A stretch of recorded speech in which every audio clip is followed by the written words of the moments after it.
Evening, ladies as well as gentlemen. Papa Boris here, playing some more Cook Serve Delicious. So a couple of things happened while I was away. I actually went through several days here, so notice we're on day 7 now out of 20.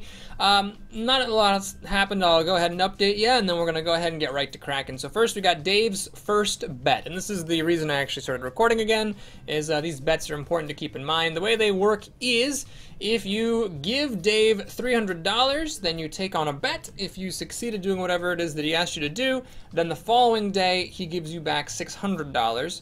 If you don't succeed, then he keeps your money. So it's basically betting $300, but in a weird way, because instead of like you bet and then do stuff and then pay him or he pays you, it's you pay him up front and then he pays you back double if you win. Now these bets are all pretty easy. Like this one is, I bet you can't make 15 perfect orders in a row. Yeah, I bet I can. So it's just basically free money.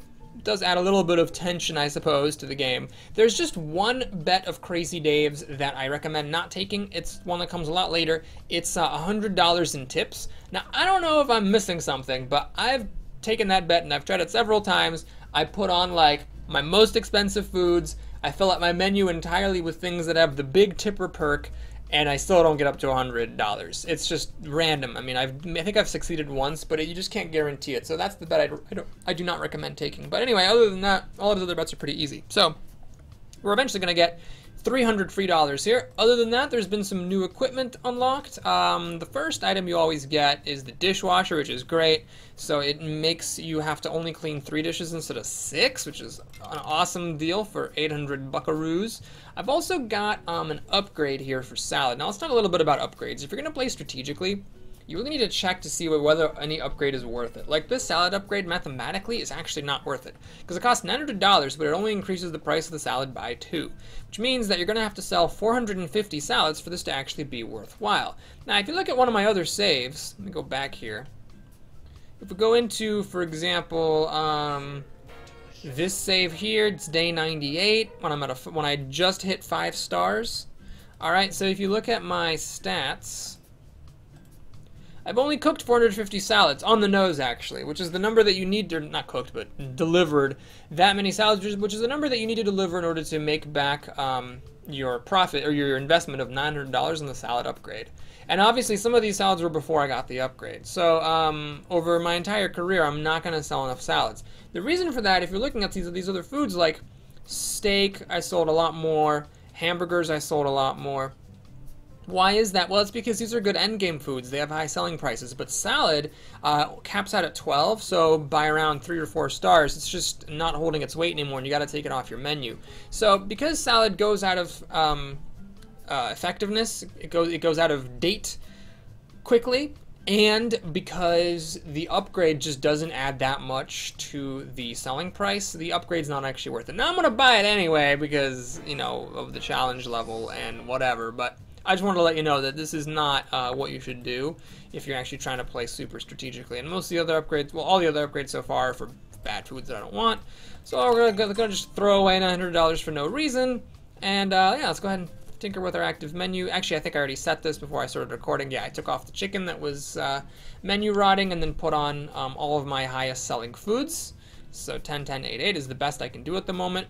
And now the salad temporarily joins steak in being one of my best foods, and it's nice that it's on every day, but again, it's a little bit illusory because, yeah, even though salad is on every day and it sells for a lot, that $900 that I spent on it will never be recouped, most likely. What just happened? Why is pressing the 1 key on my keyboard not doing anything? Oh my god. My keyboard is not working. Well, that's interesting. Does that mean I'm gonna lose the bet? Or okay. Well, let me take a quick cut here as I figured out what the hell's going on with my keyboard. Be right back. Okay, I had to close Cook Serve Delicious and open it back up, but it's working now. And luckily, it did not make me like pass the day, which I guess is sort of a cheat. I don't know. That's definitely an exploit that you can like basically play a day. Oh yeah, I got a new type of dressing. Tea for Thousand Island. Cheese, bacon, croutons, onions, peppers, greens, and carrots. So it's everything but mushrooms and tomatoes. Okay, so yeah, I guess it's sort of a cheat you could play. I mean, why are you exploding cook, serve, delicious. I mean, don't you have anything better to do with your life? But yes, you could play a day, and then if you mess up, quit. It eliminates all your progress and basically takes you back to the save before you started the day, and you can try the day again, going for that perfect combo. You really don't need to. By the end of the game, even having, you know, failed a goodly number of perfect days, I had $1 bajillion, all the foods, all the upgrades, all the equipment, all that, everything. The game does just kind of throw enough money at you that you can buy everything if you want. Well, that's not exactly true. I guess maybe if you're like, you know, serving people hot dogs and pretzels and coffee and french fries and stuff, just stuff that doesn't sell for very much, then you might not end up with all that money. Also, I took advantage of the bet system to, you know, take bets and make extra money from my silver tickets or white tickets or whatever the hell they are. The tickets that you submit, well, we'll talk about those later, but you know that you can give them a ticket and then take a bet, and then if you make enough of a combo while having certain foods on your menu, you can make a bunch of money. So, you know, with doing that and playing strategically to make sure that I'm always putting high-selling foods on the menu as opposed to whatever other dumb stuff it is that people do, I end up with a lot of money. Maybe if you don't play that way, then you don't end up being flush with cash, but then, like, if you're not playing that way strategically, surely you don't really care that much about making sure that every day is a perfect day. Anyway, let's go ahead and see if we can make it through this rush hour alive. Alright, well, we already won Crazy Dave's bet, so that's nice to know, which means that, even if I don't succeed at this perfect day, I will still get $300 from Crazy Dave. Of course, if I had succeeded at the perfect day, yeah, that's not logical. That doesn't hold up under microscopic scrutiny. No, because obviously, if I had just not failed, I would have gotten Dave's $300 and the $250. So no matter how you slice it, you're losing $250 if you make a mistake at some point here. Okay, that was a lot of talking about absolutely nothing, but hey, that's what we expect from Cook Serve Delicious video and commentary. My friend Dan texted me the other day, and he was like, Boris, I'm ashamed to say that the only of your videos that I've watched in the past 4 months were the Cook Serve Delicious videos. Like, there is no shame in that, buddy. That is an honorable and just thing to do. So why don't we talk about some other stuff? I've been playing this game called Elder Scrolls Legends, which, let me first start by saying, is yet another game with Legend in the title. So Chronicle RuneScape Legends, and now Elder Scrolls Legends. And Elder Scrolls Legends, it came out after Chronicle RuneScape Legends. I know this because it says that it is in beta, so I'm pretty sure that Chronicle beat it to the legendary punch. And I feel like even if you have like a working title for your game and it's Legends and it comes out like right after some other game called Legends, you just take Legends out of the title because that's just tacky, man. Having all these Legends games out, it's really not original anymore. But anyway, it's pretty good. I don't know if any of you guys watch Force Strategy Gaming. It's a great YouTube channel. I don't subscribe to it anymore, but I used to for a long time. I really hope that was 3 S's. Oh god, I might have messed up that steak. Well, we'll find out soon. Anyway, so he did a nice overview of what the game is like, and I was like, this looks pretty interesting. And the reason I did that was because several people on my channel told me I should try that game out. So it's funny because Forrest said that he was talking to one of the developers, and when he mentioned Hearthstone, the developer got visibly angry.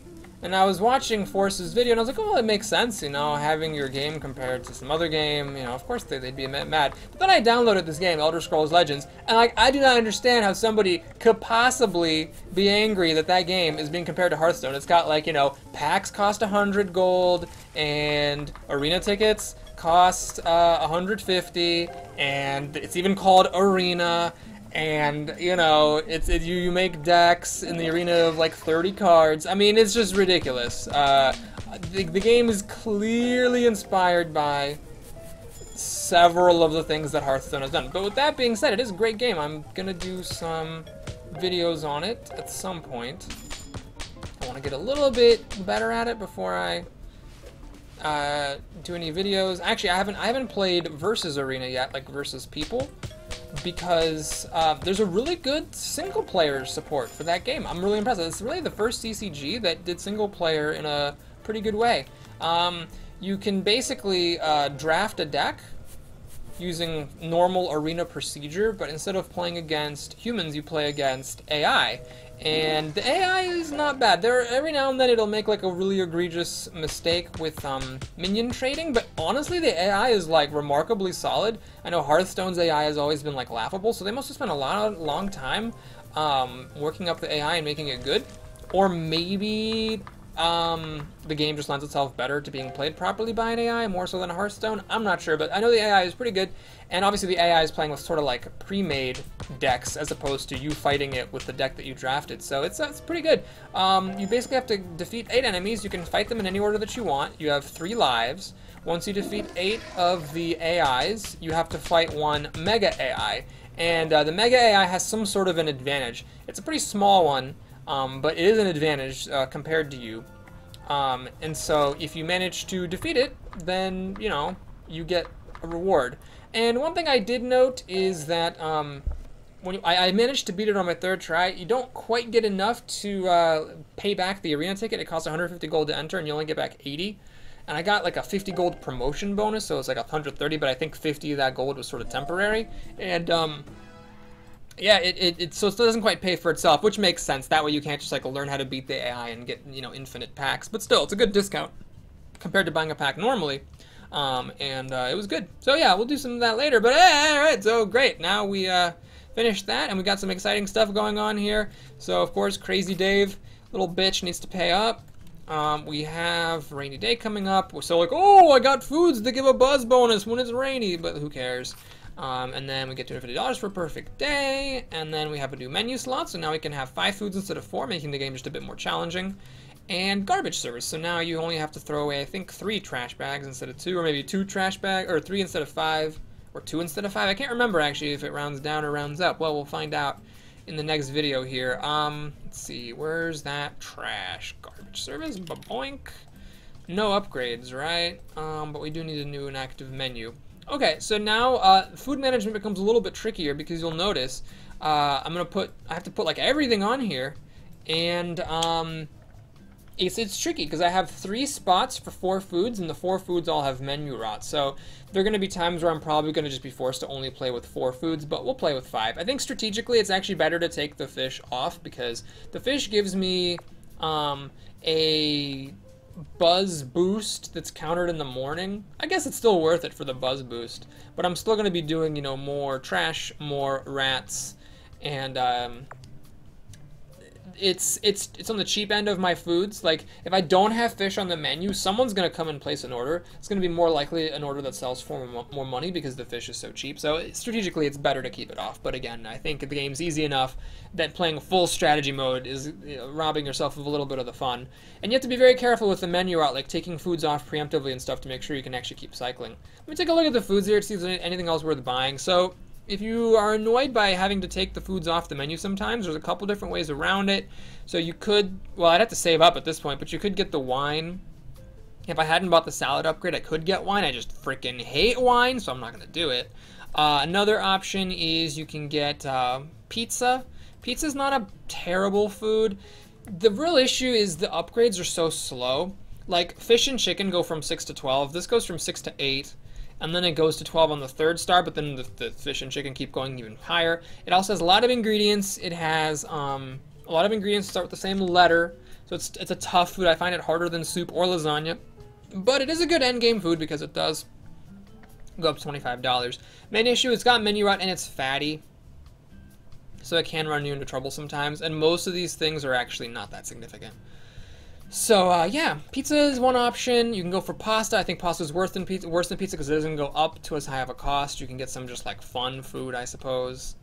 Burgers are also decent. Burgers are even slower than, well, actually, they're pretty much the same as pizza. They go from 5 to 8, 8 to 12, and then they finally become competitive towards the end. Burgers are better than pizza, I think, because all the ingredients are differently lettered. That's just not a burger thing, it's just, you know, coincidental, I suppose. But I find burgers to be more fun than pizza, but they are, you know, a little bit lower price to start. So yeah, you can just get another food and try to avoid the problem of the active menu by having more total foods in your arsenal. Anyway, that'll do it for this video. Thanks so much for watching. I hope you enjoyed it. Please like and or subscribe, and I'll see you again soon. Take care.